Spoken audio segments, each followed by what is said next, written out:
Welcome to Inquiry Theory. I'm Micah, And my name is Ethan. and today we're going to be doing a topic episode. One of those fun ones. Ethan, what are we doing today? I think we've kind of hinted at it with previous episodes people may or may not have listened to. Yeah. So we're doing a topic episode on prison reform, prison reformation. Yes. Yeah. Yes. Yep. Interesting topic. Interesting I think topic. it had quite a bit of heat around it, like 5 to 10 years ago. I think people were really talking about it. It's kind of died down a little bit, but every now and then you still hear people bring it up and have some stronger opinions about it. But It's a spicy subject. yeah. If you didn't watch our interview, I highly suggest you go watch it. It is a really good interview. I had a lot of fun with it.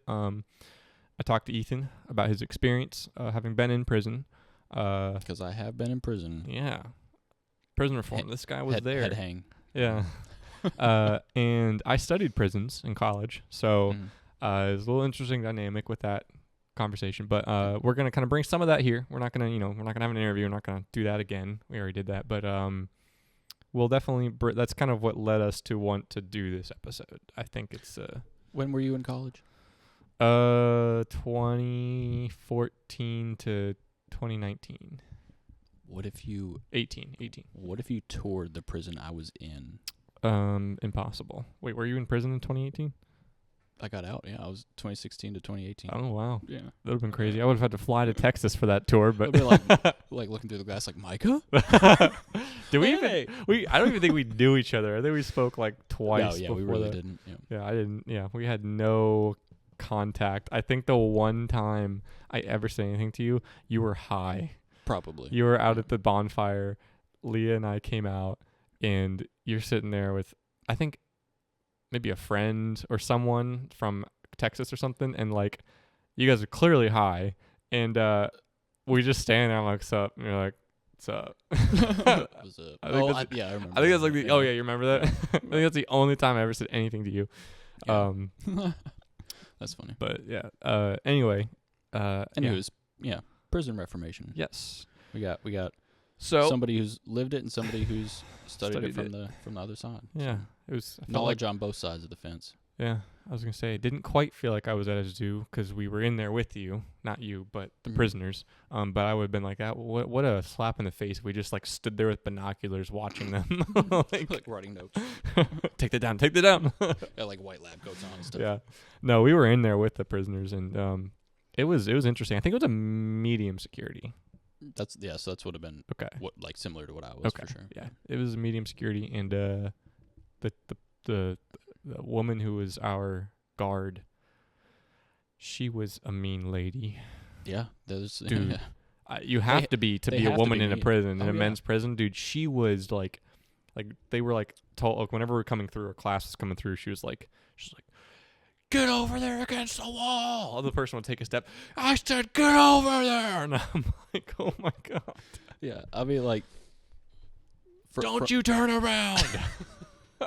From my experience, like they obviously tried to separate the women guards Yeah. from the dudes. Like they do things other than really actually Handle guard them, handle them and stuff. Yeah. But every once in a while they had to, right? And they were always more mean Pretty than the intimidating. dudes. Yeah. I bet so. Like one, they probably have to be, Yeah. and two, they probably enjoy the fact that they can boss a bunch of dudes around. I You mean, know what I yeah. mean? Flex. Yeah. So Anyways, yeah, no, we should have said that in the interview, right? Maybe we did. I don't know. Go check it yeah, out. I don't remember. I I wasn't high. I was just drunk. No, Not drunk, just tipsy. just a little bit. So we prison reform. Some things. We're gonna start with some basic knowledge that people may or may not know. Yep. If you don't know, then hopefully we're educating you. Right off the bat, prisons are separated into two types of prisons. There are public prisons, which is government owned, and there are private prisons, which are, as they sound, they're private for-profit prisons that are a third party that is contracted out to the government. The government just sends them prisoners, pays them X amount to cover costs, and then that's how it happens. That's going to be kind of the theme of this is we're going to be talking about the difference of the two to start, and then kind of our takes on what we think of that. We will share some opinions and what could probably be done better, and some things that we think they probably do okay. Mm-hmm. So, yeah, we're just gonna juggle around some ideas and some opinions and shed some light and information and a little bit of info, a little bit of opinion, but overall I think it'll be pretty somewhat educational. James has stuck his face up next to your whiskey and vape, and it is hilarious. It's just his head sitting there, the cat head next to a vape and whiskey, and it looked so funny. Wish I could have grabbed the camera and shown it, but that would have been a disaster to try and move. So, cute little dude. Anyway, so Ethan, there's private and public. Mm-hmm. Do you know which one you were in? So I was in the Texas Department of Justice, so it was state-owned. State-owned? Yep. Okay. Yep. Yeah. State-operated. Yeah. Yep. So a public prison. Yeah. Which is interesting because the public-private title makes me think of like a library or like a swimming pool or like something not incarceration. Yeah, right. It's like, oh, only the fancy people can go to the private prison. I mean, like, honestly, it's probably something like that. Maybe. Yeah. We do have some stats. One of them, and I will get to it real quick. It's probably like public schools versus private schools. Yeah, like you pay to go to the private prison. That's is that not a thing? Like rich people go to like no, white collar prisons. Yeah. Thing, you know. Isn't it? I don't know. I went to the poor people prison. So not the poor person poor prison. People prisons. Sorry, I just caught that I was reading. So we have some info here, and maybe I'll pull it up on the screen. Maybe I'll just read off of it. A little less work for me if I just read off of it. A little less editing to do. Yeah, it's true. So, and I mean, I don't know if people even actually read along. Anyway, let's get to it. They probably don't. No, I'm don't kid myself. So 8% of, what do you think? 8% of the prison population is in which type of prison? What do you think? Oh, 8% in private for sure. Yep. Yeah. Yep. So, private prisons account for 8% of the prison population, which the number of the prisons fluctuates at around 2.2 million people in prison. So that's quite a few. I think it's the largest in the world. We'll talk about that. Mm-hmm. About that. Yeah. So, I wonder why. Yeah. So private prisons kind of came about around the 80s. Mm-hmm. It's kind of when someone had the idea of like the good old-fashioned American dream. I can make money here, so I'm going to do it.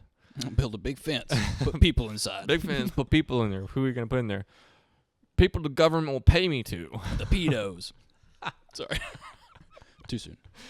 Oh, man. Yeah, so there's public-private. That being said, the public prisons obviously are funded by the federal government and state governments because there's a difference between the two. They're relatively the same. It just depends on who foots the bill in the type of crime they're in there for. Usually those big federal crimes, killing people. You probably end up killing in federal people. prison. Yeah, no, I doubt the killing people are in there. No, no, I doubt it. Yeah, no, it's people with money. It has to be. No, not private. Oh, federal prisons. Oh, because there's federal and state. Those are the bad guys. Yeah, those are the bad guys. So when I was in jail, in county at least, the people who were in there for like federal offenses wore different colored clothes. Like they had blue jumpsuits instead of orange. Yeah, so everybody knew they were they're doing federal time. You know what I mean? Yeah. So they're like, oh, those are big boys. Yeah. They run the area? Yeah. That dude smuggled a whole kilo, not just a gram. Type shit. So that being said, I'm sorry, I'm just refreshing my memory here. So I actually probably will pull this up on screen. So like I said, public prisons were the norm till like the 80s, and their function basically as nonprofits. They're paid for by tax dollars, and obviously the government controls who's sent there. I don't know why that's included in there. I assume they control who goes to the private ones too. If they don't, then that's interesting. But basically they're required. So since they operate as a nonprofit and they get taxpayer funded, they have to disclose a lot of their spending and like where that money is being allocated, which I think is good. That's transparency. We want to see where the prison is spending the money for the prisoners, right? Like are these public? Public, yeah. Oh, okay, that makes sense. So and it kind of gives that check and balance where like if the people want to, they can see how the money's being spent, where it's being spent. It's like, because I mean, could you imagine if they had to disclose like, yeah, we had to spend 12% of our budget on inmates soap because they keep dropping it. Like, I don't know, sorry to maybe throw a pun in there or something, but like, just drill a hole and put some string on it. Yeah. Well, that costs more taxpayer money. So anyway, like you can see where they're spending the money, and you can kind of have that idea of, if they're kind of where that money's going, and they're not, it's being used. You know how it's being used. Sure. Private, on the other hand, they don't have to release that info. Mm-hmm. So it's strictly like they're basically like the government's like, hey, here's the prisoners, here's the money, here you go. And then they can allocate, like for example, like, could you imagine if you're pulling up the records and it's like they're only spending 5% of the money on food? Like, are they not feeding them? Like, right. There's no funding for AC. Like, that's crazy. These private ones, you don't even know. So like so think of it as like they've got like $60 per prisoner. What, I don't know the number. I'm just real quick, just as for thought exercise. Mm-hmm. $60 per prisoner they're getting paid, and do you think that a for-profit prison is going to spend all $60 they're being paid on that prisoner? Right. No. Per week, month, whatever it is? No. Yeah. They're not going to. Why would they? We didn't have AC. Yeah, but as a public prison, yeah, they're going to spend that money because that's the money they're allotted. Like, they're not, it's not going into their pockets because nonprofit. So like right off the bat, I don't know if you can kind of tell where I'm sitting here. I don't really like the idea of a private prison. I think that's, just get that off my chest here. I don't like them. I think that's a little sus, because it's like, how much, and you're not disclosing how much you're spending, so it's like you could be spending $10 of that on a prisoner. Right. Like, no blankets, barely any food. You get ramen, like that's it. Like no nutrient, like none of that. And it's like, that's like then you get into that weird gray area of like, could they be abusing these prisoners by not giving them the needs and requirements that they should be? So, yeah. Yep. Now, to like you said, you didn't have AC in the public prison, but that's because it's probably taxpayer funded, and they probably don't want to allocate that much money to do that. Sure. No, I'm sure, like, if they had the money to, they would. Like, I'm not saying that there was... Well, that's an interesting thought. Private prisons probably get adequate funding. They just don't use it. Whereas public prisons probably don't get adequate funding, so they can't. Right. I mean, that's my guess, Yeah. Like, I just saw a commercial... I think it was watching football last weekend or something about, like, they were hiring, or it was an ad they wanted prison guards, and they would like put the salary out there and everything, and it's not that good of a salary. You know what I mean? Oh yeah. I think. See, here's the thing: is toss up. I hear that correction officers make good money, and I also hear that they don't. It's probably depending on just where. I mean, like most jobs, just where it is. Yep. I mean, and what position, like, right? I mean, starting. We're in Tennessee, right? And it was I can't remember exactly. It was between 60 and 70 a year, which isn't horrible. No, but it's it's not good. Well, I was gonna say, would you have worked in a prison for 60 or 70? No. Yeah, having been in there, I would not. So that's my point. Like, it's not like a desirable job, right? Yeah. Yeah. So nobody comes out of college and goes, I'm gonna be well, I don't know, maybe they do, but like, I can imagine most people are like, I want to be a corrections officer with my life. It's like, I'm gonna be a police officer, and I flunked out of the academy, and corrections officer, here I come. Right. So that was my next point. Unless you're using it as a stepping stone to get where you want to be, it's not really much motivation to. That's like parole probation officer. Like, nobody wants to do that. Right. I'm telling you right now. I remember. Who would want to do that? Not me. And I interviewed for a position, and I will story time. So it kind of ties into this. So I was I moved down here to Tennessee, working at Best Buy, and I was like, okay, I need to find a career. I need to get started. I got a degree in criminology. Great. What can I do with that? Didn't do an internship, so not much. Internships are where everything is. If you don't do an internship and you're in college, you messed up. You should have done an internship. Prime example. So I went to apply for this position because I'm trying to, like, all right, I'm going to start off and climb my way up and work my way up and eventually get somewhere where I want to be. And I went in for the interview, and I'm talking to them, and they were like super excited that I was there for the interview. Like, I'm like, okay, it's a little suspicious. You're really excited I'm there, and like they were like really gung ho about it, and then they started telling me about it. Like they're gonna ask about me, ask about you first, then talk about the job. Got to the talking about the job part, and they're like, okay, so, and then this is in middle of nowhere, Tennessee. This was for over in the Tullahoma area. Okay. They were like, okay, so right off the bat, this is the first red flag. They're like, okay, so sometimes we don't have enough vehicles for you to use, so the most of the time you have to use your own personal vehicle. Yeah. I was like, okay, I don't really want to, but all right, sure. And they're like, okay, so we expect you to work, it's going to be salary. We expect you to work 40 hours a week and then you'll have to do work at home, probably about 10 hours of work. So about 50 hours, 55 hours a week of work is what we're expecting, because you got to do all the paperwork, fill that stuff out, and we do expect you to do that at home. And I'm like, okay, so it's like 55. What's the salary? We'll start you at about 35. I was like, that's good. It's like $35K salaried. Right.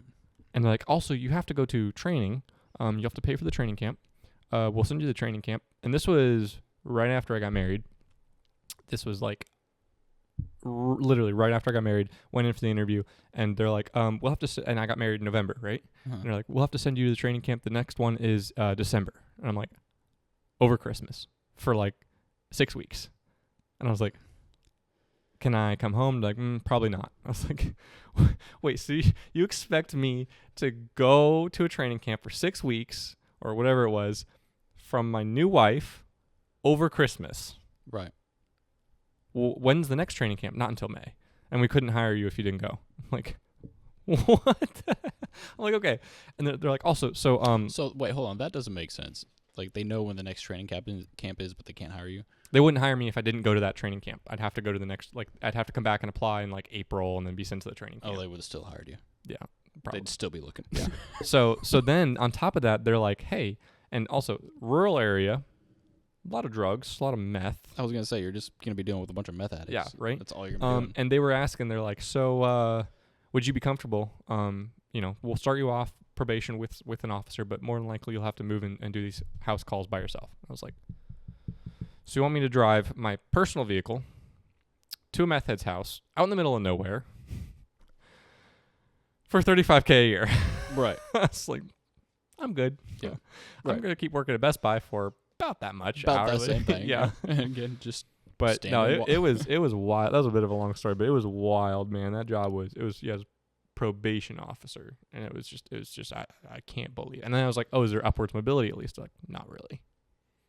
Though they straight up said, no, not really. They said above you would be me, and I'm not going anywhere. And I was like, well, props to them for being honest. Yeah, they were like, yeah. Yeah. They're like, maybe another jurisdiction would take you, and I'm like, there's no way another jurisdiction would hire from this place.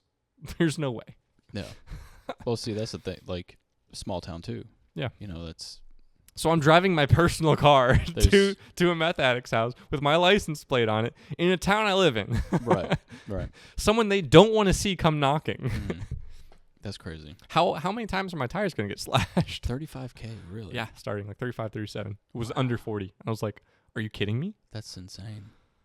Yeah, I was like, in 2020, what year was that? Would have been 2019.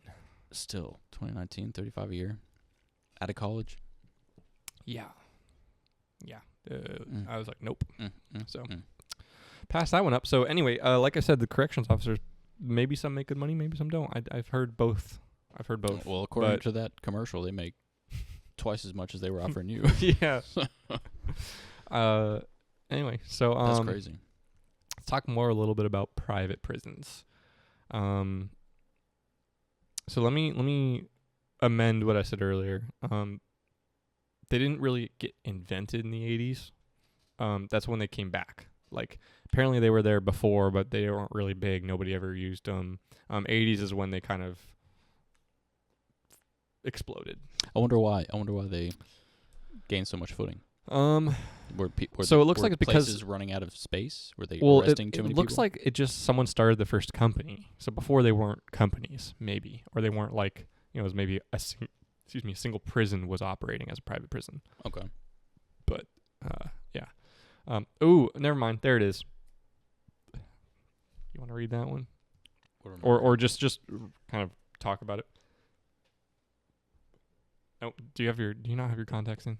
I do. I just need a new prescription. I haven't been to the eye doctor since I got out of prison. Actually, Oh my God. That was back in 2018. So Yeah, yeah, it's kind of hard to see things. Okay, well then I'll I cover it. want to read it. Okay, you can read it. I just need it. Read for the class. Yeah, I'll read for the class. You want me to read that whole thing? Well, just look at it and give a summary. Well, if I look at it, I'm reading it, so I might as well. Okay, go ahead, read it. Share with the class.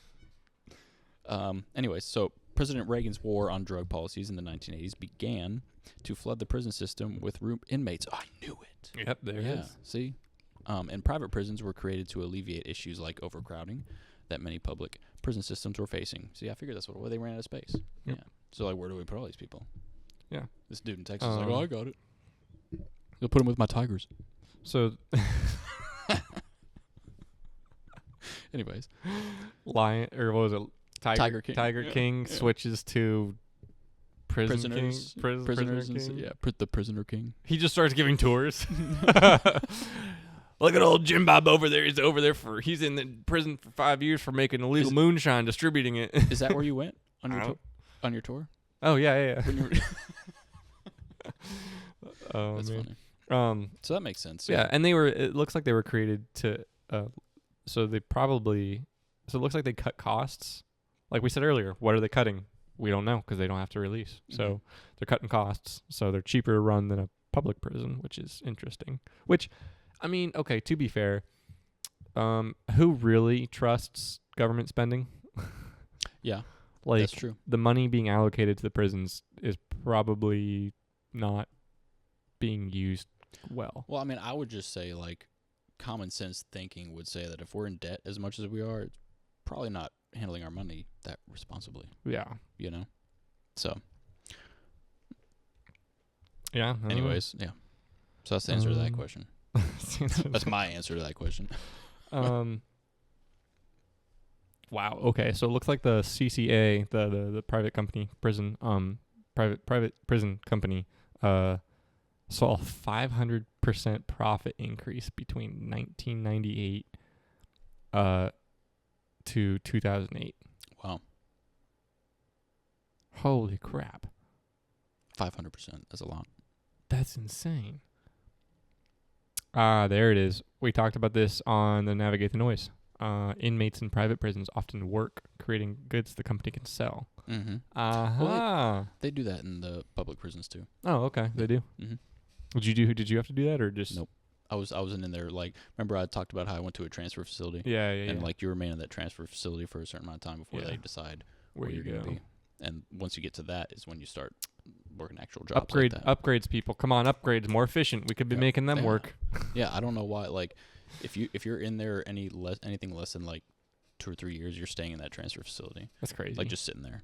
Yeah. So that's crazy. That's just like free slave labor right there, aren't they? Mm-hmm. They should be a little bit more efficient. Like, no, get them out there. Holy crap! Making shit.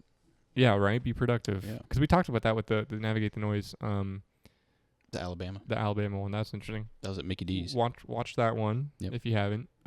Interesting. We have an interesting take on it. Kind of plays into this a little bit. Yeah. So it looks like private prisons have quotas too. That's crazy. Of course they do. Like they have to have a certain amount of people. So anyway,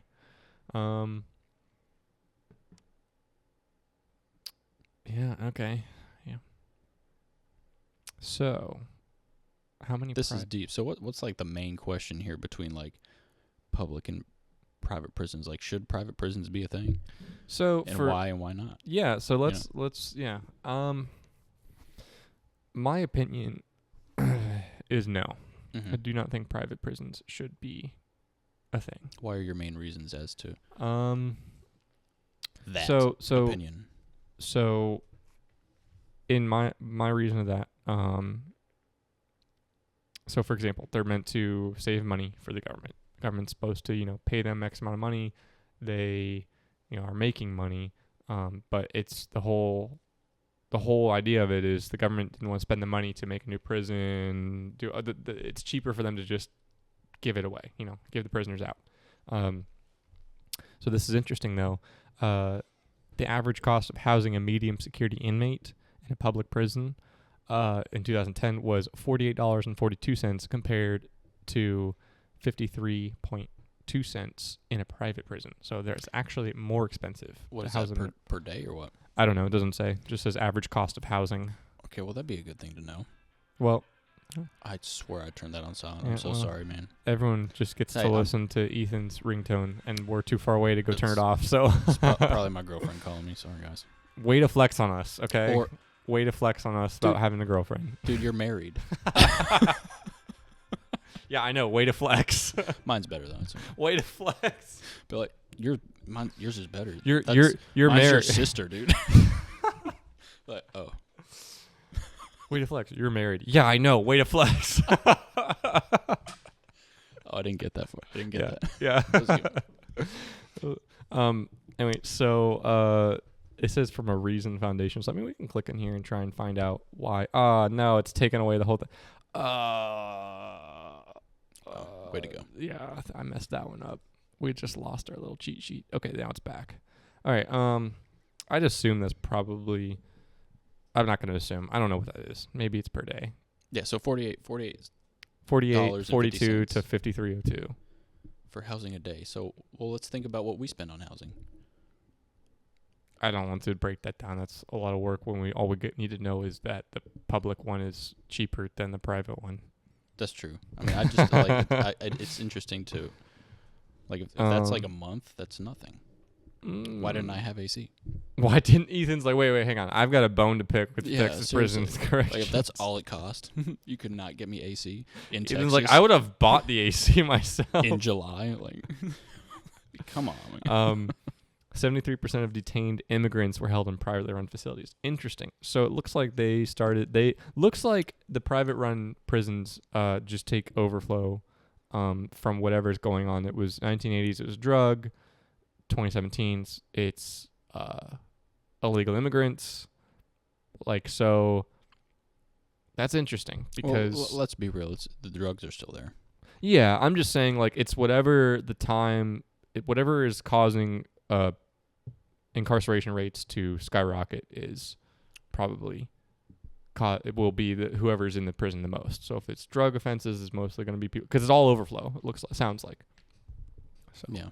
Well, keep adding stuff to make sure we keep getting more and more prisoners. So anyway, that's just some interesting info. I think we should segue into kind of prison reform because we talked a lot about private versus public. I think I probably did too much on that, but anyway.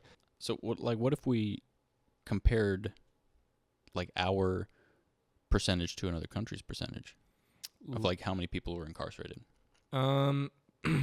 I mean, you could. We definitely could. That's something we could do. I think that would take us way over our time limit because we'd have to really get nitty gritty into like that would take hours, I think, because you'd have to look into how who's incarcerated, what type of crimes are incarcerated. Like, for example, we talk about how the U.S. has the largest prison population, right? Mm-hmm. 2.2 million is what we saw. How many of that are immigrants? Because we incarcerate immigrants. So if we were to try and compare to, say, like Sweden or Denmark or somewhere else like that, they don't really have an immigration issue, or they don't, we don't hear about it. Maybe they do, but from an American standpoint, we don't really hear about it. So, it'd be difficult to compare because we have, our numbers being smudged by immigration or different laws or, like there's any number of factors that we'd have to pick apart and be very specific with and weed them out to get to that point where we're then comparing apples to apples. It's not quite comparing apples to oranges, but it's not necessarily an exact comparison just because the way the prison systems, if we really wanted to get nitty gritty, do a good job, deep dive into this. If we wanted to grab the rabbit out of that hole. Yes. Yeah. We could. It could be possible to do, but I think it'd be a lot of numbers and digging and I think it wouldn't make sense, yeah. be. I mean, it'd be difficult. But anyway, it's a good question. Mm-hmm. I think what we can do, and also, get my big old belt buckle on. I don't care what other countries do. I'm American. America. I only ask that question because there's a lot of questions to ask. Like, this whole topic is a rabbit hole, right? Yes. We don't know exactly what the private prisons are doing and what their recidivism rate is versus public, all that stuff. And there's probably projects that try and track that, but at the end of the day, if they don't have to share a lot of what goes on in them. It's sketchy. I mean, like we said with the Alabama one, Right. the shady stuff's going on in that with that parole program. Was that a private prison? I don't know. That's because it was not necessarily one prison. It was multiple prisons. Oh, it was. Yeah, that's so right, that's true. Whatever it was definitely a parole program. It wasn't because you're right. The state of Alabama made public. money. Yeah, so there we go. There's an example of how the public prisons have issues too. Mm-hmm. But at least we can hear about them and know about them and see the what's going on if we actually look. Yeah. If we take the time to look. Whereas the public or private, I mean. Yeah. So just for time purposes and Mhm. everything, and speaking from personal experience, and I was incarcerated in county and the prison system for a total of just under 2 years. I'm going to say that overall the system works. Like I'll just say that from personal experience. I mean, you haven't been back, right? So like I said, I think I touched on it in the interview a little bit. The system works for who want it to work for them, if that makes sense, right? Yeah, I think that makes sense. So, I mean, I feel like that's kind of the biggest question when you're talking about prison reformation. Do we need to reform it? Is it working? Because you're dealing with people who are criminals. So this is interesting. So keep going with this. Give us your opinion on prison reform in the eyes of someone been in prison, and continue with that, because if you notice how this whole conversation has been going, I've been talking about private, public. I've been looking at them as institutions and from the outside. Mm-hmm. I think it's really helpful to hear from the inside what you think the reform should be. So sorry, not to interrupt, but keep going, because I'll chime in with at the end of what I think the reform should look like, but it's only going to be from the outside. So let's hear from the inside. Right. Yeah. I mean, yeah. So like I said, 2 years within the system, experiencing a lot of things, and like I said, the people who want to be reformed have that that ability, right? Like there are programs in place to offer you stuff to help you readapt to the outside world and kind of like realign your thinking and the way that you're living your life. There are systems in place to help you do that. And I did take advantage of those, and I have been reformed. I don't like to throw labels and stuff out there, but I don't consider myself a convicted convict or like a convicted felon. I consider myself a reformed felon, right? Mm-hmm. Like there's a difference, and in my opinion. Haven't been back. I mean, right. It worked, and I'd say you're successful. You own a home. You're a homeowner. I mean, right. You got a good job. Yeah, and I literally, so I spent about 12 months in county, right? And in those 12 months, I literally saw the same guy come and go 3 times, like within a year, right? Yeah. That dude obviously is not getting reformed, right? Doesn't want to get reformed, because he had access to the same stuff that I had access to, so there's going to be those people who don't want to be reformed. There's going to be the people who do, and there's going to be the people in the middle. So my point is, the system works for who wants it to work for them. Yeah. That makes sense. And that's interesting. An interesting point you made, because could it be better? Probably. Could it be worse? Definitely. Yeah. Well, because I remember 10 years ago, the argument was the crazy outlandish argument that I think most people didn't agree with, but you still heard tossed around, was abolishing prisons or figuring that out. That's clearly a very bad idea. Well, you'd have Los Angeles everywhere. Yeah, right? Exactly. Duh. So that's not an option. However, I think because there's also, I learned there's a big push to I learned a lot about policing, a little bit about prisons, but mostly about policing in some of my classes. So I'm going to kind of draw some connections between the two. The big push on policing was changing police. Like 20 years ago, they really focused on reforming policing to be more community oriented. I don't think that's necessarily a negative thing for prisons. However, I think people need to have the hard understanding where policing needed to be reformed because there were issues and corruption within police. There still will always be that, but they needed to reevaluate and because more and more there's more and more exposure of police crime and whatever unjust treatment and all that stuff. But I think prisons don't quite have that same issue because they're not out there arresting people. They're not out there they're hunting people. They're not out. I'm not saying police are hunting people, but you know what I mean. Like, they're not out there stopping the crime. They're out there they're there as a form of punishment.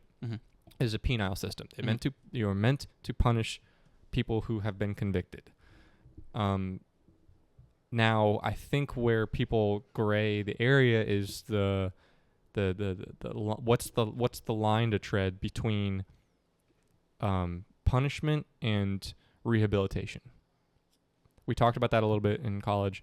I think it's a balancing act. I think you need to be able to punish while also, like you said, reform those who want it. There are people who are never going to want to be reformed. They don't ever want to improve themselves. They don't ever want to stop doing what they're doing. Well, and I'll say this: the person that I was speaking about specifically, it was obvious that he was like a drug addict, right?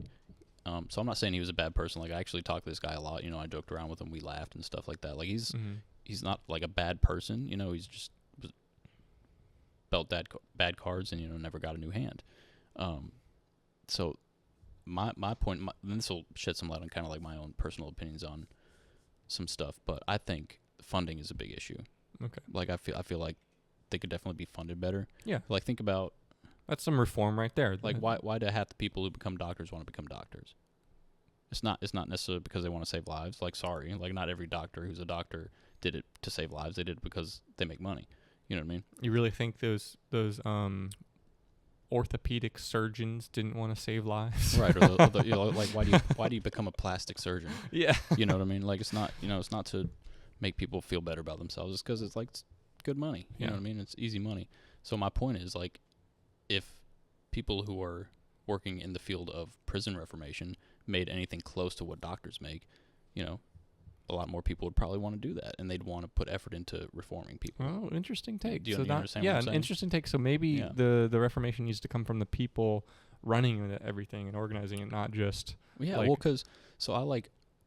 took quite a few classes and stuff in there, and I did meet a lot of, I don't know what to call them, professors or counselors. That's what they're called. Yeah, okay. So I met like a couple counselors who I could actually tell cared about what they were doing, wanted us to get better, but not the majority of them. You know what I mean? The majority of them are probably like the people who work as probation officers and wherever you were trying to get a job at. You know what I mean? Getting paid, whatever. So my point is, like, if there's a little bit more money and effort put into the reformation, it might be a little bit more successful with some more people, Yeah. I think to be successful, I think we're going to have to eliminate private prisons, or at least 100%. Or at least change it to where they have to disclose their funding and be transparent with what's going on. And because the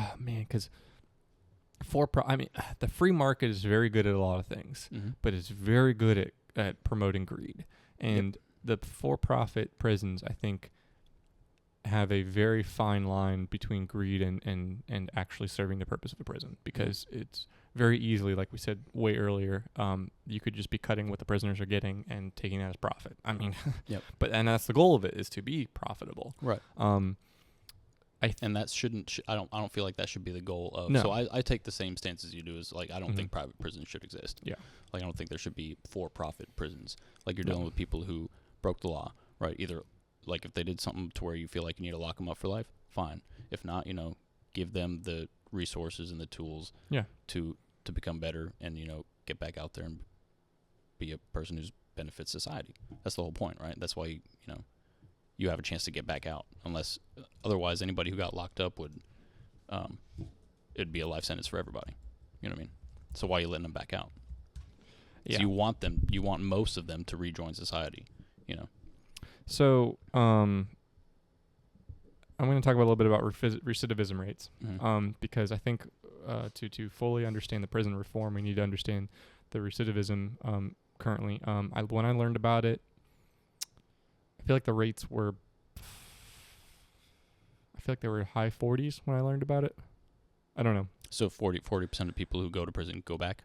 Yeah. So, but this says, this was in end of 2023, 43% of formerly incarcerated people were rearrested within 1 year of release. Yeah. I mean, that makes sense. That checks out. Oh. I believe that. So this is, I can't, why do they have to break it down like this? In 24 states, 82% of individuals released from state prisons were rearrested at least once during the 10 years following release. So 24 states. Okay. Well, did they say what states? No, but let's just for the sake of the mental, like, let's all get on the same page. Let's just use those 24 states because we don't know the 26 others and whatever. 82% recidivism, because in my opinion, recidivism, it doesn't matter at what point you do it, you're back in prison. Mm-hmm. It could be 1 year, could be 10 years, doesn't matter, you're back there. Right. And the goal is to eliminate recidivism, so you never go back. Mm-hmm. And so, anyway, 82% go back within 10 years. That's crazy. Yeah. That's really high. I do think we need to do something about that. Mm-hmm. I think the for-profit probably isn't helping that. I think what we do, like you said, you need to, okay, let me rephrase what I said. We need to do something about that because something's not working. So we do need to reform it, but I don't think we need to do a groundbreaking, like flip the tables, throw everything out the window. I think we still need, because like I said earlier, we need to have that balancing act between the penal system and the punishment and the reform. We need to have that balance. Yeah.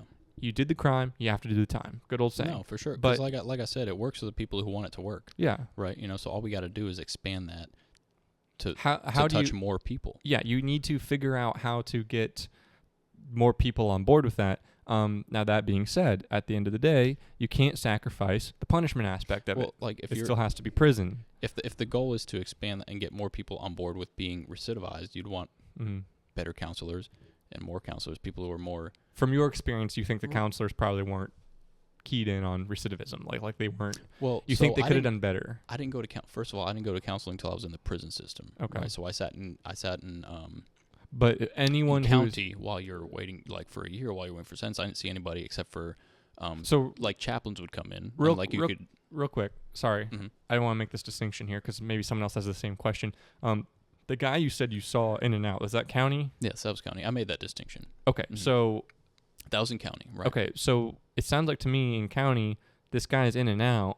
Was he out on like minor, like he was out? You said drug charges. He was out and he was back in. So it wasn't like it wasn't like he was moved somewhere else and moved back. It was he was released, caught, like his. Correct. So you don't go to prison for like misdemeanors and stuff. Yeah. You go to misdemeanors. Yeah. So he was just doing a bunch of misdemeanor felonies. Right? Okay. So he's in and out just doing like stupid.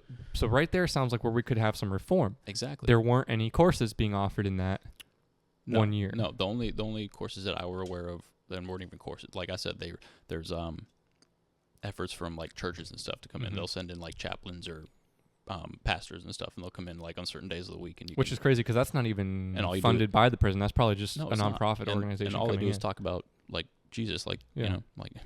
So it's a religious thing, and they're volunteer. They're not paid. Yeah, you know what I mean. So it sounds like maybe some more funding in the county could be a reform to get counselors in there because that's an interesting distinction. I don't know if we'll find info on it real quick. I don't think we'll find info on the recidivism rates of people in prison versus like the going in and out with the misdemeanors. Yeah, no. Because I'm sure the misdemeanors have an insanely high recidivism rate, whereas the people in prison probably it's lower. Mm-hmm. Well, and I'll say this too, like. I think I agree with that. I think there needs to be more effort on the county level, right? Of reformation efforts, right? Because that's when you have hope. Because you don't know. That's when you're waiting to get sentenced. Okay. Right? So like that's when you're kind of still hopeful. You don't know exactly what's going on. So yeah, I feel like if there were more efforts made during that time, it'd be a lot more successful. Interesting. Because like once you're sentenced, like I said, like I sat in county for a year waiting on my sentence. After a year, I got sentenced to 4 more years. Right? Like I got sentenced to 5 years total. So I'm like at that point, I'm like, oh well, shit. Like I'm gonna be in for 4 more years. While if I were sitting there and like this person said like this, my mind just blanked. But anyways, yes, more efforts while you're in county, in my opinion. Yep. Versus like you're already in prison after that, and you already know how long you're gonna be there, and then you try to reform them. You're like, no, dude, you already screwed me. Like I'm already in prison for 5 years. Like I don't really care anymore. Yeah. Does that make sense? Yeah, that does. So that's interesting. I think we're getting close to our wrap up here, but Yeah, I think overall, to summarize kind of our stance, I think there is reform that needs to happen. Mm-hmm. The reform probably starts at that county level. I think it would be best to start at the county level. Expand from there. More money. Throw more money at the problem. As much as everyone always says throw more money at the problem, this probably could benefit from that. For more money towards our own people. Yes, more money towards and our own problems. Yes. Be very aware of distinctions between punishment and reform. Mm-hmm. There are people. I'm going to make a bold claim here. There are people who are never going to be reformed. Like you said, they don't want to be helped. Mm-hmm. It's a fact of life. But there are also people that don't know that they want to be helped.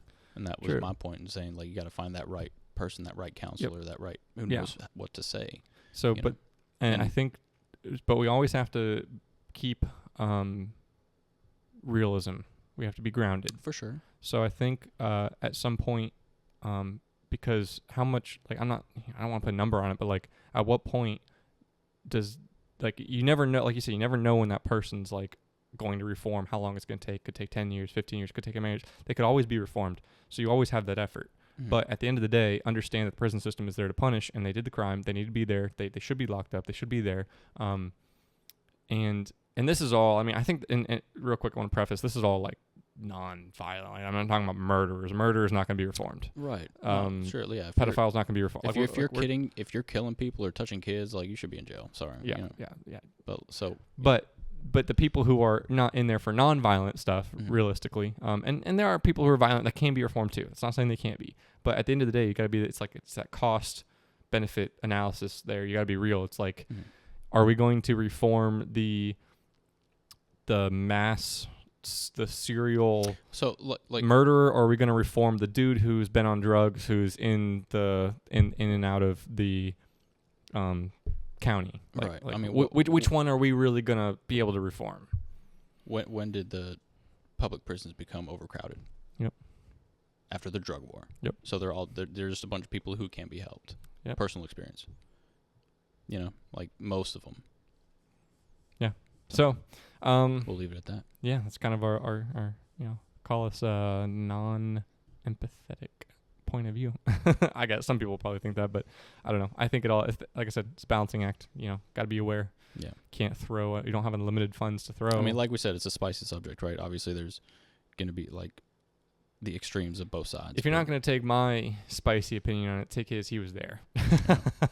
And I agree with a lot of what this guy says. So yeah. So thank you for listening. This was our prison reform episode. Kind of considered it more of like a conversation towards the end, because realistically we came into this it's such a nuanced topic. I didn't really want to come in and just kind of spew numbers and just be XYZ, because we have the numbers, but you have to extrapolate what the numbers mean, and at the end of the day, it's like, okay, this is a really big opinion.